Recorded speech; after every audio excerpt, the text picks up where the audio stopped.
Hello everyone, Assalamu alaikum. I am tutor Ahila Maqsood, and today we are going to continue with Kaplan Kit section Control Account, VRS and Trial Balance. The kit and text which I am using in making these videos, their links are available in the description box.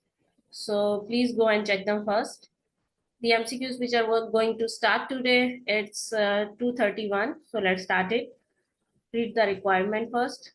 When the trial balance was extracted at the end of the January, okay, by how much did the debit side of the trial balance exceeded the credit side? Okay, आपने बताना है कि जब trial balance बनाया गया है जनवरी के and का, तो आपने हमें कुछ डाटा अवेलेबल है, हम उसको रीड करेंगे और फिर बताएंगे कि डेबिट साइड मिस्टेकनली कितनी क्रेडिट साइड से ज्यादा है.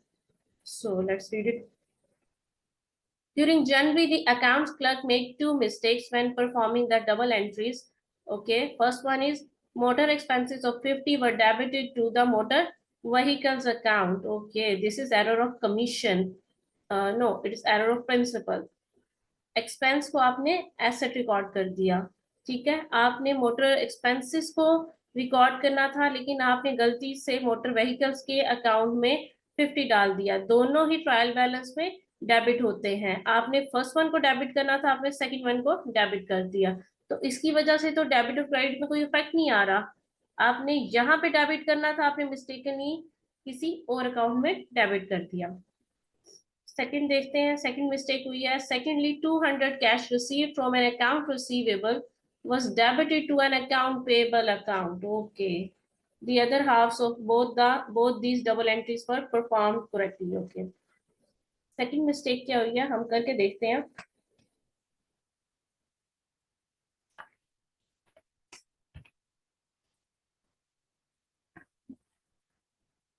आपने अकाउंट रिसीवेबल से पेमेंट रिसीव की. पेमेंट जो एंट्री होनी क्या चाहिए थी, cash account debit and receivable account credit, यही होनी चाहिए थी ना. This entry should be, but mistakenly entry पास क्या होगी, मिस्टेकनली एंट्री पास होगी cash account debit and receivable account debit, sorry payable account debit. It's payable. ठीक, तो आपने पेएबल के अकाउंट को डेबिट कर दिया रिसीवेबल के अकाउंट को डेबिट क्रेडिट करने की बजाय. ठीक है, तो इसकी एडजस्टिंग एंट्री क्या होगी अगर मैं आपसे ये पूछ लूं. इसकी एडजस्टिंग एंट्री क्या करेंगे, रिसीवेबल जिसे क्रेडिट होना चाहिए था उसे आप क्रेडिट करेंगे. किस अमाउंट से करेंगे, 200 की ट्रांसैक्शन है ना, तो 200 से करेंगे. अमाउंट्स ठीक मेंशन की है आपने. ठीक है, एडजस्टिंग एंट्री क्या होगी इसकी, जिसे डेबिट होना चाहिए था उसे आप डेबिट करेंगे, और जो मिस्टेकनली सॉरी जिसे क्रेडिट होना चाहिए था उसे आप क्रेडिट करेंगे, और जो मिस्टेकनली डेबिट हो गया है उसके अफेक्ट को खत्म करने के लिए आप क्रेडिट करेंगे. अगर कोई अकाउंट मिस्टेकनली डेबिट हो जाए तो उसके अफेक्ट को खत्म करने के लिए क्रेडिट करते हैं. अगर कोई अकाउंट मिस्टेकनली क्रेडिट हो जाए तो उसके अफेक्ट को खत्म करने के लिए आप डेबिट करते हैं. सो ये एडजस्टिंग एंट्री होगी. कैश तो ठीक रिकॉर्ड हुआ है. The other halves of both these entries were perform correctly. ठीक है, कैश को बिल्कुल आपने ठीक रिकॉर्ड किया है, बस मिस्टेक ये की है कि आपने एक तो क्रेडिट नहीं किया, और दूसरा जो आपने डेबिट किया वो अकाउंट भी गलत था, आपने पेएबल को डेबिट कर दिया. सो आप उसको एडजस्टिंग एंट्री करेंगे, पेएबल क्रेडिट और रिसीवेबल भी क्रेडिट होगा 200 से. अब हमसे पूछ रहे हैं कि how much did the debit side of the trial balance reach the credit side. इसका मतलब है टोटल कितना आ रहा है, ये 400. 400 से जब हम एडजस्ट करने के लिए 400 की अमाउंट को क्रेडिट कर रहे हैं, तो मिस्टेकनली हुआ क्या है कि डेबिट जो है मिस्टेकनली 400 से ओवरकास्ट हुआ है. हम क्रेडिट कर रहे हैं ना 400 की अमाउंट को, ये हमारी एडजस्टिंग एंट्री है. तो मिस्टेकनली हुआ क्या हुआ है, गलती हुई ये है कि डेबिट साइड जो है वो 400 ज्यादा नजर आ रही है गलती से.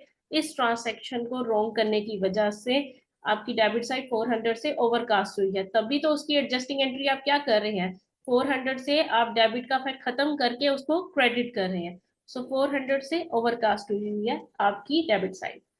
ठीक है, next है invoice to a customer M Smith has been recorded in the receivable account of M Smith. Okay,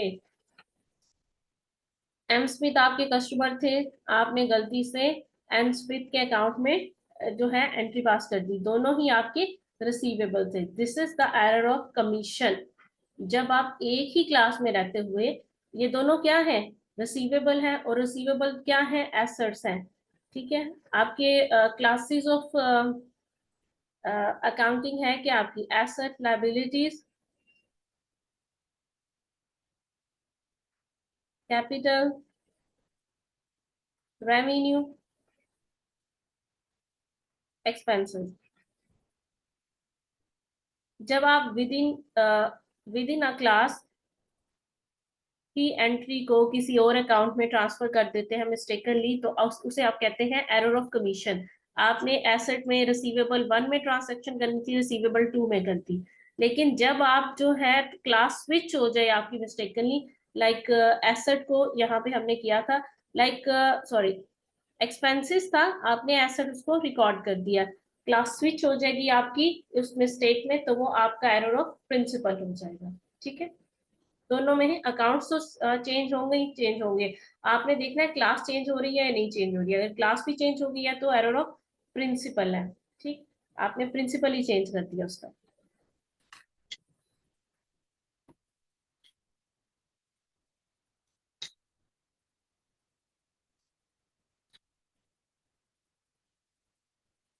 The rental payment for the quarter has been recorded in the ledger account as an insurance expenses. Rental payment को as an insurance expense treat कर लिया गया है। दोनों ही expense है, same class में दूसरे account में जो एंट्री पास हो गई आपकी, तो this is error of commission. What does the trial balance indicate? All the transactions have been entered. Every entry is correct. Double entry has been performed. Yes. All necessitated accounts have been opened. Trial balance का main purpose क्या होता है कि सारे के सारे जो debits हैं वो सारे के सारे क्रेडिट्स के इक्वल आ रहे हैं। ये ट्रायल बैलेंस का मेन पर्पस होता है। इसी तरह से ट्रायल बैलेंस बनाया जाता है ना। और डबल एंट्री क्या होती है? Double entry is that both the effects of the transaction, that is debit and credit, both the effects of the transactions are recorded. ठीक है, both the equal and opposite effects of the transaction, equal and opposite what, debit and credit, it means double entry completely record की है। ये trial balance का main purpose होता है। Debit और credit आप दोनों रिकॉर्ड कर रहे हैं, ये दोनों इक्वल होने चाहिए डेबिट और क्रेडिट, और ये दोनों ऑपोजिट इफेक्ट्स हैं।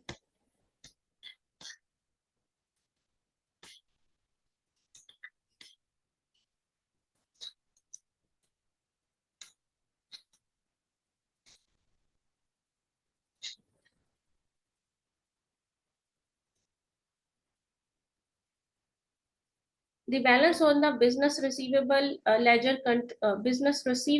control account was 1586. It was then discovered sales day books for the period undercast by 100. Sales day books जो है mistakenly undercast हुई है 100 से, and the cash receipts has been overcast by 100. Cash book show कर रही है कि आपने ओवरकास्ट कर दी है कैश रिसीव्स को 100 से। What is the correct balance of the receivable ledger control account? तो हम एक receivable ledger control account open करते हैं। हमारे पास करेक्ट करने के लिए एंडिंग बैलेंस होना चाहिए आपके अकाउंट का जो है 1586। हम इसका ब्रोड डाउन बनाएंगे 1586।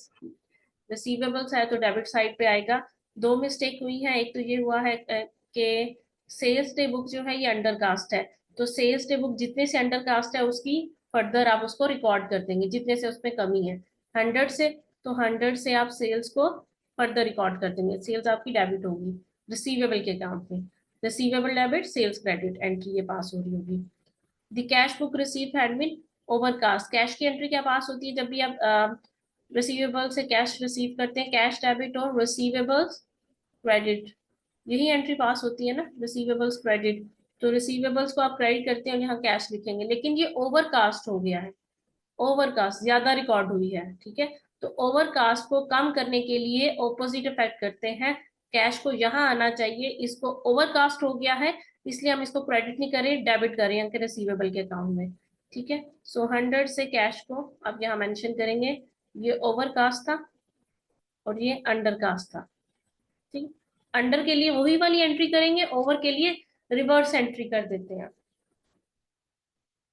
सो इसका करेक्टेड बैलेंस क्या आएगा देख लेते हैं। 1786. 1786 D is the correct option.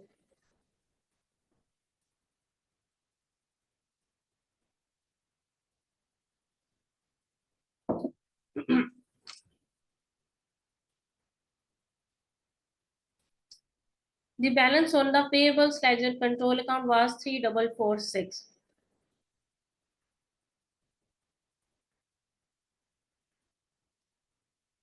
Brought forward क्या है 3446. करेक्टेड बैलेंस आपने निकालना है पेबल्स लेजर कंट्रोल अकाउंट का, वो रिसीवेबल्स था, ये पेबल्स है. It was then discovered that the total from the cash book payments during the period posted as 14576 instead of 14756. दोनों का डिफरेंस क्या आया 180. 180 का डिफरेंस आ रहा है और देखिए 14576 रिकॉर्ड करना चाहिए था, नहीं, it has been posted as 14576 instead of 14756. So correct amount ये है, ठीक है 14756. This is the correct amount. तो इसका मतलब है अंडर कास्टिंग हुई है, 7 जी है 5 ये है. अंडर कास्टिंग कितने से हुई है 180 से. अंडर कास्टिंग में आप वही एंट्री करते हैं जो एक्चुअल में होती है ट्रांसैक्शन की. ओवर कास्टिंग में आप रिवर्स कर देते हैं, तो 180 से आप इधर करेंगे, कैश को यहाँ पे लिख देंगे. It was also discovered that the discount received for the period 392 has not been posted at all. तो डिस्काउंट भी आपका यहीं पे ही आता है 392.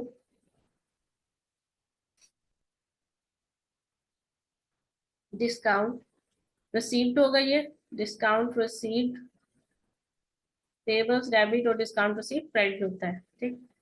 तो इसके अलावा और कोई आपके पास ट्रांसैक्शन नहीं है, एडजस्टमेंट नहीं है, तो इसका कैरिड डाउन बैलेंस निकाल लेते हैं आप. It's 2874. So 2874 A is the correct option.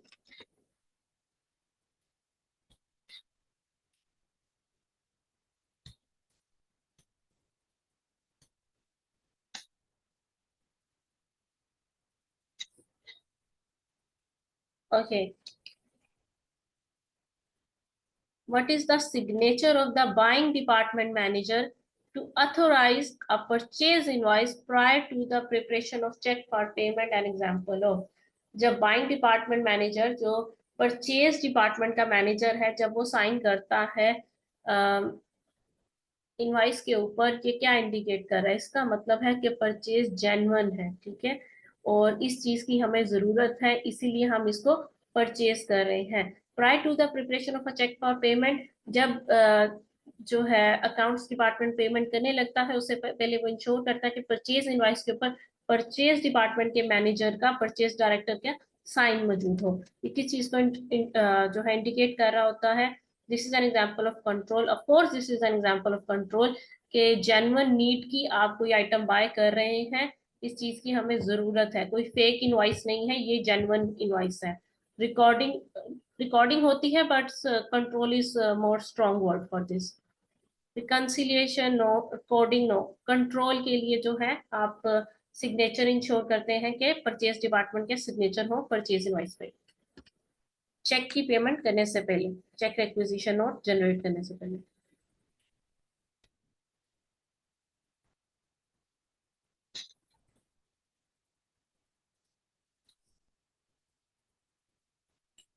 The transfer journal would be most likely to be used as a book of prime entry to record which of the following double entry. Okay, transfer journal जो है कब use किया जाता है, जब भी कोई unusual transaction हो या कोई एडजस्टमेंट हो ईयर एंड पे, तब ट्रांसफर जर्नल को आप यूज करते हैं.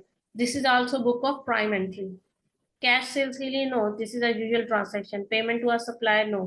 Purchase of a long term asset yes. आप बहुत frequently long term asset buy नहीं कर रहे होते, हर मंथ में आप बाय नहीं कर रहे होते, आप कभी कभी बाय करते हैं.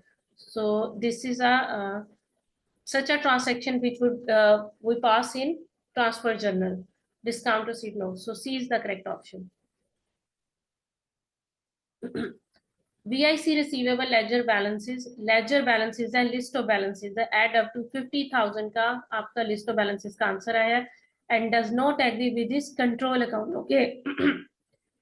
What should the total of the balances on his receivable ledgers be after correcting the following errors? Okay.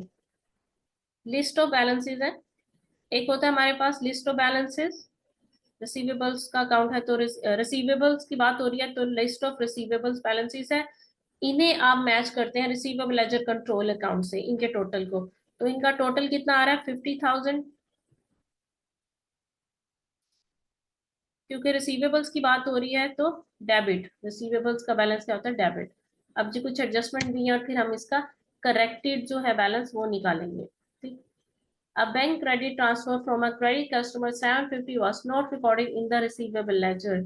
अब बैंक क्रेडिट ट्रांसफर हुआ है, ठीक है, आपको कस्टमर्स ने पेमेंट की है 750 का, कहाँ रिकॉर्ड नहीं हुआ, ये रिसीवेबल लेजर्स में रिकॉर्ड नहीं हुआ, ये रिसीवेबल कंट्रोल अकाउंट में इसका मतलब रिकॉर्ड है। अगर नहीं बात की इसका मतलब है कि वो उसमें रिकॉर्ड हो गया है, सिर्फ रिसीवेबल्स लेजर में, इंडिविजुअल लेजर्स में रिकॉर्ड नहीं हुआ। तो आप क्या करेंगे, तब रिकॉर्ड नहीं हुआ, अब कर लेंगे आप 750 से ये माइनस हो जाएगा बैलेंस, जितनी की पेमेंट हो गई है आपको उसमें से रिसीवेबल्स का बैलेंस आप कम कर देंगे, क्रेडिट होता है ये। A contra entry of 2,000 was entered in the control account, okay, but not in the receivables and payables ledgers. Individual ledgers में 2,000 की कॉन्ट्रा एंट्री की ट्रांजेक्शन नहीं की। कॉन्ट्रा एंट्री में आप क्या करते हैं, जो मिनिमम अमाउंट होती है रिसीवेबल्स और पेबल्स ने आपस में एक दूसरे को देनी होती है, उससे वो एक दूसरे का बैलेंस को कम कर लेते हैं, तो हम यही करेंगे यहाँ पे। देखते हैं लेटेस्ट बैलेंस क्या आता है, अपडेटेड डेबिट ही आएगा क्योंकि debit 50,000 is the biggest figure, तो 47250, this would be the answer, 47250, D is the correct option.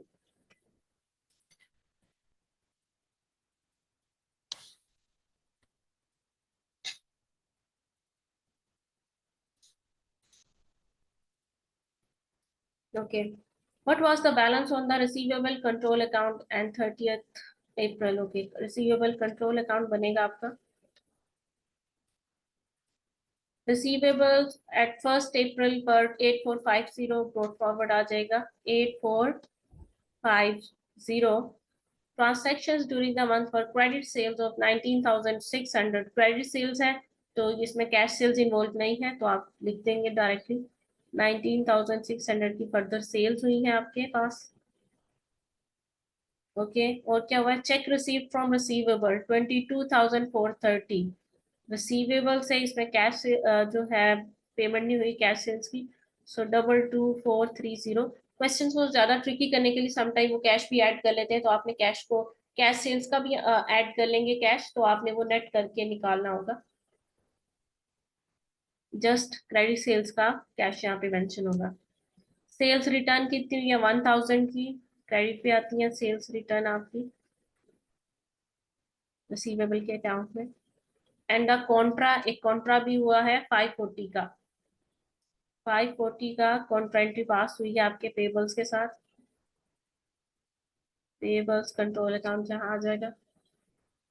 तो देखते हैं अपडेटेड बैलेंस क्या आ रहा है।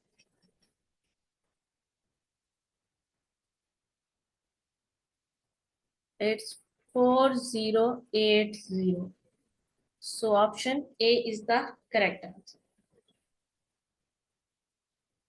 So that's all for today. Next question जो है हम नेक्स्ट वीडियो से जो है करेंगे। इन क्वेश्चंस की अच्छे से प्रैक्टिस कीजिएगा, कोशिश कीजिएगा खुद अटेम्प्ट करने की, ताकि आपके कंसेप्ट अच्छे से क्लियर हो जाए और आप पेपर में कोई भी मिस्टेक ना करें। Okay, have a nice time, take care, अल्लाह हाफिज।